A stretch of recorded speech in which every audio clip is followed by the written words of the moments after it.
Hey everybody, it's Romania Black. We're on episode 2 of season 2 of Bungo Stray Dogs, and last week, man, that was an awesome way to start out the season. I am all for this flashback into the Dark Age with Dazai and Oda and Bungo. I am so on board with it. Let me say, I've said this in the last episode, but I love Oda a lot. I absolutely love him. I hadn't watched I had watched the English dub of season 1 up until episode 7, and I'd kind of stopped there because I got busy with other things. And this weekend I finished up season 1, watching it in the English dub, and it's great. I love the dub. And I watched episode 1 right before starting this video in the English dub, and the voice actor for Oda is great. The voice actor for Dazai is great. Here's the thing. Oda's gonna die, isn't he? And I know you all are doing a great job of not spoiling me and being like, Romania, we can't tell you those things. But he's got so many death flags, and I'm not getting my hopes up because I really love this character. His ability is freaking cool, and he has this amazing chemistry with Dazai, and I'm like, someone that has that awesome chemistry with Dazai, and he's not present, you know. So, and not only that, but I did research Flawless because I wanted to research Oda's ability, and I'll go ahead and tell you what I found out about the ability, where it's derived from. It is based on a short story by the real-life Sakunosuke Oda, and it tells the story of a female protagonist who has married a company employee through a matchmaking setup and can't stop complaining about him flawlessly and artlessly. So, here's the thing. I find that amusing because I know a lot of you ship Chuya and Dazai, and I'm sure that I will by the end of this series, but I can't help but be like, but Oda and Dazai, and this whole thing about the protagonist getting matched with someone from work. And when I talk about Oda, the author specifically, it's going to reinforce what I think, but I'm going to hold off on that. I'm going to wait. I'm going to wait until the end of the reaction to talk about the actual Oda, because I want to see if something goes down. I want to see if something happens this episode and what all that entails. So we shall see, right? But oh my gosh, this flashback. So Bungo is suspicious to me, not only because Dazai was like, he's meeting somebody in secret. Bungo is suspicious to me, but he just seems like that quiet type that you're like, oh, are you going to end up being like the bad guy in all of this? Because he's an intelligence agent, and even if he's not the bad guy, I wonder if he's been like messing with someone outside of the Port Mafia and has been giving them intel when he shouldn't have been, and then he's gotten involved in something over his head. I don't know. I did want to make a comparison before starting the episode that I noticed watching the English dub, and that is the contrast of Dazai and Oda in terms of where they are in the Port Mafia and what their goals are. Because I say this because Oda's character, what I like about Oda is that he is very much, he's like, no, I'm very happy where I am. I am doing these odd jobs. I know I'm the errand boy for the Mafia, but I don't have to kill anyone doing what I do, and I don't want to kill anyone, and I'm happy with where I am. And I really like Oda's character being self-aware and is like, no, I understand what I'm doing. And he's the one in the toast last episode that says to the stray dogs. So that leads me to believe that he's an orphan, because everyone in this series is an orphan, as far as I know. But I feel like he is the more compassionate one of the group, that he's like, no, I needed a place to go and I needed a place to belong to, and the Port Mafia is safe because there's security there. There's a safety net there and a support system. It's doing horrible things, but it's a support system. And as we've seen with Akutagawa, sometimes that support system's all you got. And so in order to survive, you got to do what you got to do. And that's kind of Oda's philosophy. So I'm wondering, I don't know the exact timeline of when Akutagawa came into this fold, but I'm wondering if that's going to play into it too, because it seems like there's some similarities there. Whereas with Dazai is more like Mori in that his ambition, he's rising through the ranks. Like, Dazai can talk all day long last episode about how he wanted the guy to shoot him in the face, but at the end of the day, he's the one that confronts Oda and says, you could be higher if you wanted to. Like, you could move up the ranks too. So that leads me to believe that Dazai wants him to rise up the ranks, kind of like he's done, and kind of be by Dazai's side, instead of being stuck in this bottom of the ladder position. And so I find that interesting, because Mori makes the comment that Dazai in 4 to 5 years could take over and kill him and take the throne. That's how they say it in the English dub. And it's funny, because for all the talk that Dazai gives, it's like, yeah, kind of. And it almost seems like he wants Oda to kind of come with him. So I don't know. This last episode has me thinking of lots of theories, asking lots of questions. I'm going to set aside my head. In my head, I'm like, he's going to die, and it's going to suck, and I'm going to hate it. But you know what? Don't spoil me. I'm going to just take that thought. I'm going to put it to the back of my head and not think about it. Maybe he's fine. Maybe he gets transferred to the U.S. and he's with the guild or something. I don't know. But yeah, so I've got a little bit to talk about with Oda at the end of this episode.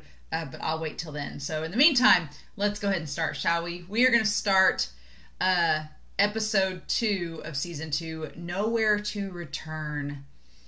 Gee, that doesn't sound ominous. We're going to start that here in 5, 4, 3, 2, 1, and let's go.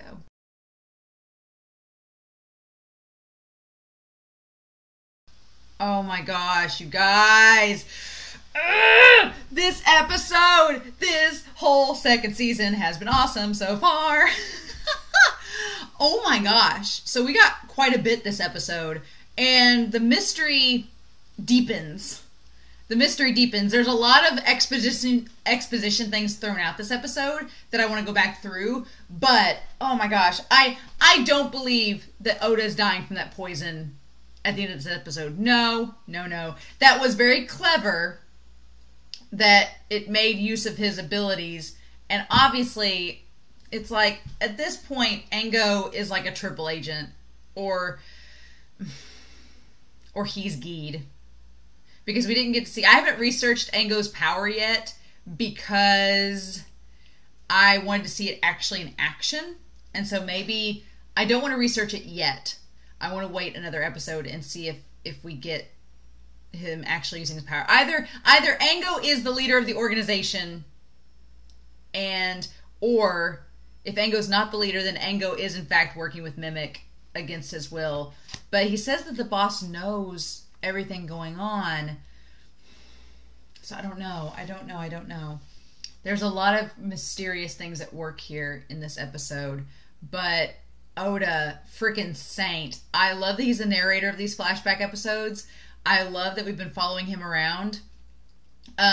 Because Dazai, Dazai, you are a bit scary this episode. Just a bit.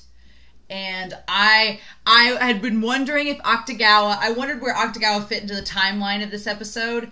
And I was like, okay, it's been 4 years. So has Dazai, and this is when Dazai left the port. I'm assuming that Dazai left the Port Mafia at the end of these flashback episodes, because why else would we tie it in? So he's been gone from the Port Mafia for 2 or 3 years, or 4 years. So I'm like, so clearly he was with Akutagawa before then. Oh, we're going to talk about that. But, oh my gosh. And Geed. Yeah. The moment that Ango's glasses clouded over and that ball appeared, I was like, because he said, look there. And I was like, oh, it's a setup. It's a trap. Dang it. And his ability, yeah, he saw too quickly into the future, too soon, too late. I like that the restaurant's called Freedom, that Oda's eating at. And so here's the thing. Oda, patron saint of the Port Mafia, he basically, you could tell he feels responsible because this incident where a bunch of people died, what they say, 84 officials or something, where people died, those kids were left orphaned. And so he's been having them stay at this restaurant, been paying the guy to take care of them and give them a place to stay and food to eat. It's like, man, these 5 kids. And it's like, oh my God. And there was a line that Dazai said about those orphaned kids that he brought back to Akutagawa, and I was like, that was a brutal blow, and we'll get back to it. But I love that these kids, you can tell they're all separate, doing their own thing in their own corners. They're not siblings, they're just together under the circumstance, and then Oda comes and checks on them. And being the port mafia, it's kind of like a Robin Hood situation almost, where he's like, look, I gave you guys a home and stuff. But the reality is that he probably feels guilty because his group caused them to be orphaned. And he's like, this is the least I can do. Because you can tell he feels bad for like the stray dogs that are left with nothing to fend for themselves. I really like this OP that seems like it's only connected to the flashback episodes. It's so good. I love the black and white with the color spotting, and it's like the neon color spotting. It's so cool. And oh my gosh, I'm assuming we just have this OP until the imagery for the OP until we get back to the main storyline. But I am loving these flashback episodes. These are so good. Like this whole dark era storyline. Oh my gosh, it's amazing. So Oda likes his food spicy, and Dazai can't handle the heat. But I like that Dazai teases him at the start here. He's like, look at you. You have no interest in moving up. You take care of orphans. You're strange. Like, again, Dazai wanting him to be ambitious and kind of follow him. And Oda's like, that's not me. I'm not doing that. But here's the thing. So we get this backstory. And they had mentioned, somebody in the YouTube comments had mentioned that there were other organizations. There was the Clock Tower organization that was based in England, which is the Gifted Association there. So it says, okay, let me go back up here. So, concerning that thing, right? Yes. He says, I've come to the conclusion that they are an organization of gifted members from overseas. So I'm assuming that Mimic is the organization he's talking about. They were being chased by a gifted agency from England called the Order of the Clock Tower, which some of the YouTube comments had said was the English agency that was led by Agatha Christie, which I was like, oh, that's cool. So Mimic is being chased by the Order of the Clock Tower, and they fled to Japan to get away from them. And they came scurrying from Europe to Japan. And why did those guys come all the way to Japan for? What did they come all the way? They escaped to a foreign land. So maybe something was already here. That's possible, but there's one thing that bugs me about that. And then Oda says, you want to say the soldiers are far too skilled, they're former soldiers. So yeah, that begs the question, why would Mimic come to Japan all the way from Europe? Unless, because we've understood that there's the Guild, which is the American agency, and we have the ADA in Japan, and then we have the Order of the Clock Tower, and then we have this Mimic group. So the head of that organization uses a powerful gift to command veteran soldiers. That's the question. Like, does the boss know about this? And he's like, I reported it to him. And they ordered me to come up with an anti-Mimic strategy and command the front. So again, tying back to the end of season 1, where Mori's like, there's an optimal solution to all of this. It's like playing the game of chess. There's a solution, and so he's put Dazai in charge. And Dazai's face is in the shadows during all of this. And I've already set various traps. And that smile on Dazai's face when he says, I've set up traps, and Oda's just not looking at him. And Oda says, if it's an international criminal organization with gifted members, wouldn't this be a matter for the government agency? And so then Dazai says, are you referring to the Ministry of Home Affairs Supernatural Special Operations Division? So why not the ADA? Is that what the ADA was called? Because he says they don't show up unless the situation is rather extreme. So maybe they didn't really have a foundation. I've also noticed something too. Oda is also similar to Kunikida. There's similarities there, right? In that Oda is very much tied to the ideal. Oda is tied to the ideal good, like do good things. And that kind of, he's trying to live out his ideal of how as a person he should be. And that is very reminiscent of Kunikida. When Oda was rescuing Engo, I immediately thought back to episode 6 in season 1 with Kunikida when he was rescuing that woman. Like just that going beyond rationale, don't run away from things, just saving people. Like, I immediately see that connection. So I can kind of understand why Dazai works well with Kunikita, because they bounce off each other just like Oda and Dazai bounced off each other. That's very interesting. So yeah, this Special Ops Division, I'm wondering if that's different than the ADA. I'm guessing we'll find out. And then the boss, yeah, the Ango's the double agent, which at this point, I don't know what's true and what's not true, because Ango says he was telling Oda the truth, but then he went with Mimic, so I'm like, Ango, what is your deal? What is Ango's angle? Like, what are you doing? But I know we're going to find out, but I'm like, are you a double agent? Are you a triple agent? Were you never a double agent to begin with? What's the deal? Because they said he went to Europe and met with them. Like, what is going on? So then we have Dazai making the most terrifying expression possible and saying, a mouse fell into one of my traps. And Oda just looks kind of sad. Oda's like, And you can just tell in that moment, Dazai's so caught up in the Port Mafia and his job. And he's so caught up in just the game, right? And it's very, very, that expression is very Morai-like, very just sinister. And Oda's just like, you do you, man.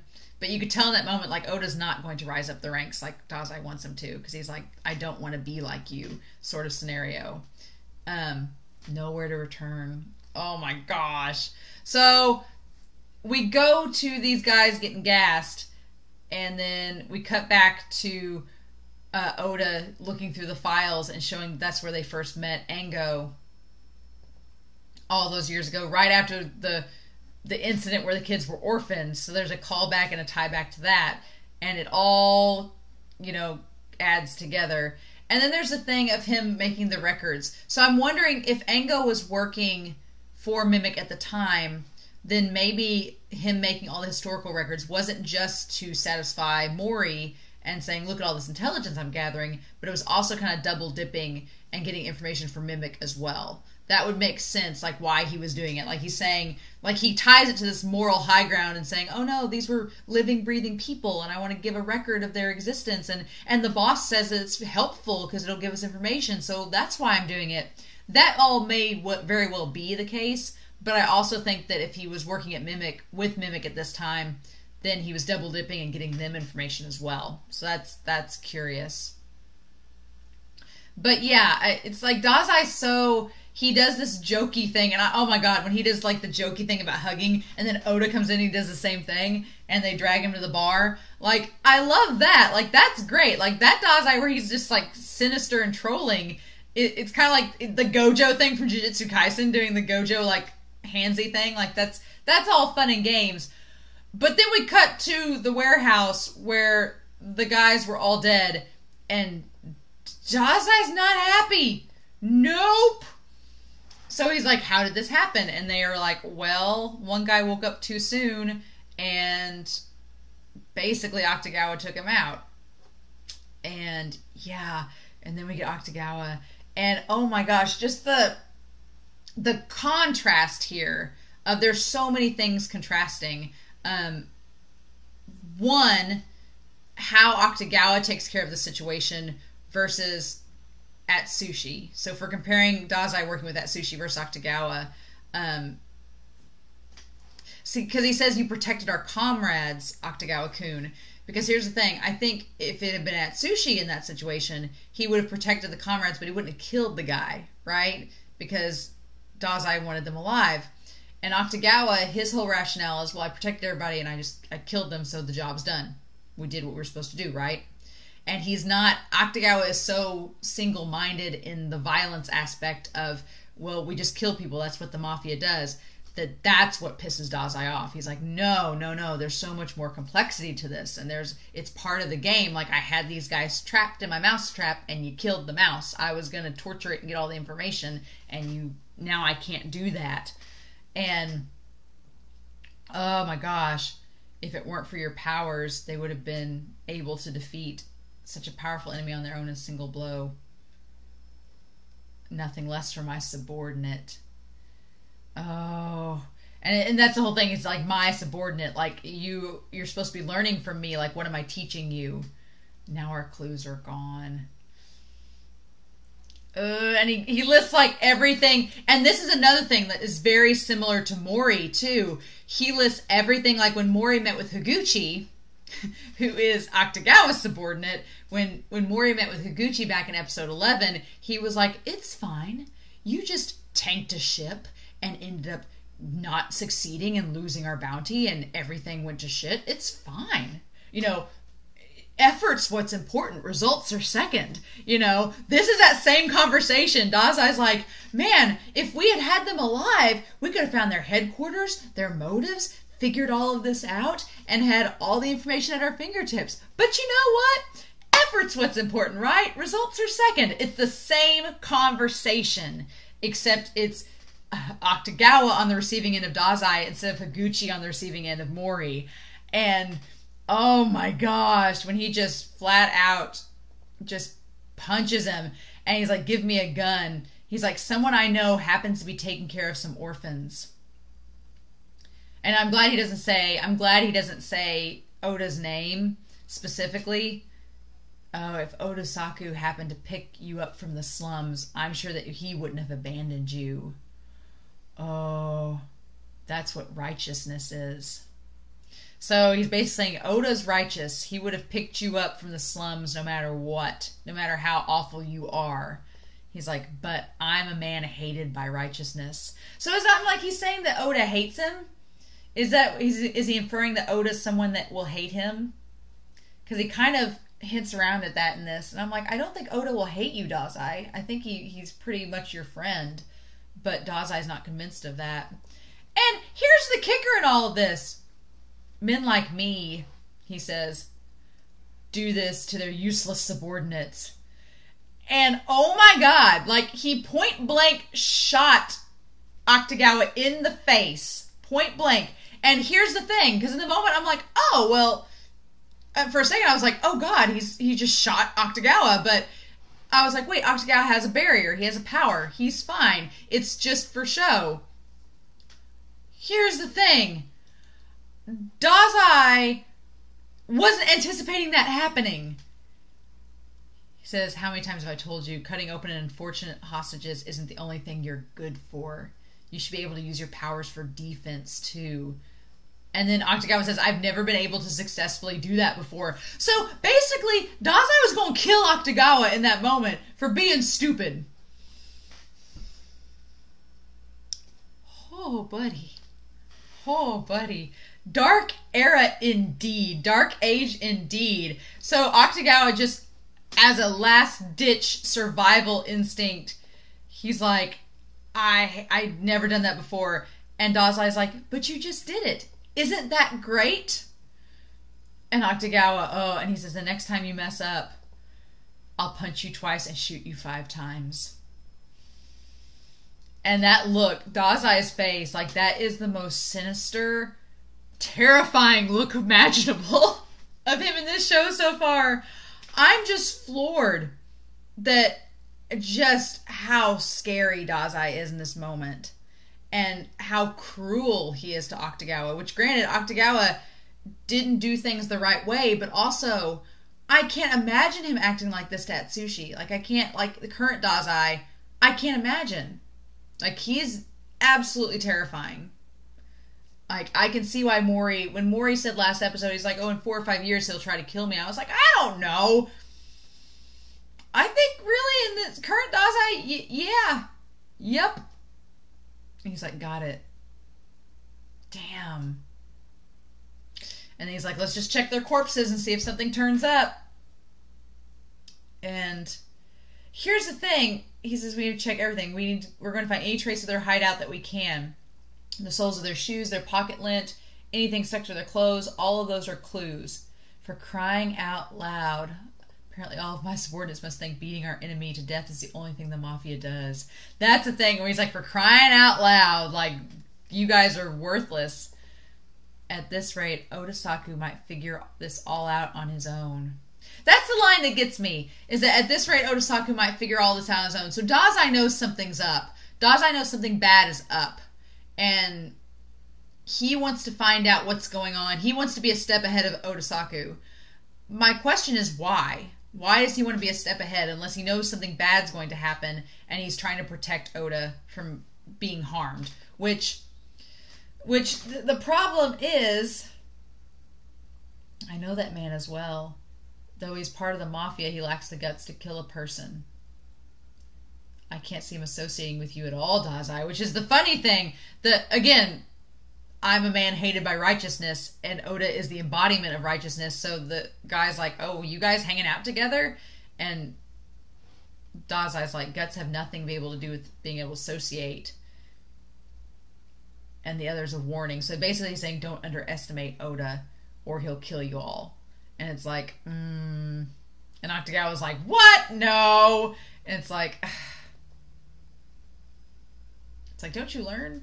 So, while Dazai is trying to get a step ahead of Oda, Oda has been researching too and finding out things. And then here's where it gets a little bit interesting, is that he tells Oda where to go and meet him, and Oda decides to go there ahead of time. He decides to go there first before Dazai comes to try to scope it out, because he thinks he, in the meantime, has been researching and finding out information on Ango. And so he's like, if I get there first, I might be able to find all this before Dazai shows up, and just to check things. And it's like, oh, if you had just waited, it would have been fine. It's like, that righteousness.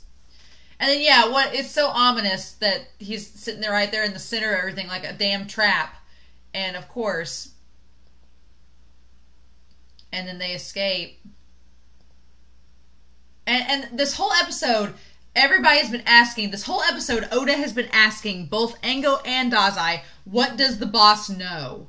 The whole episode, Oda has been asking, how much does the boss know about all this? What does the boss know?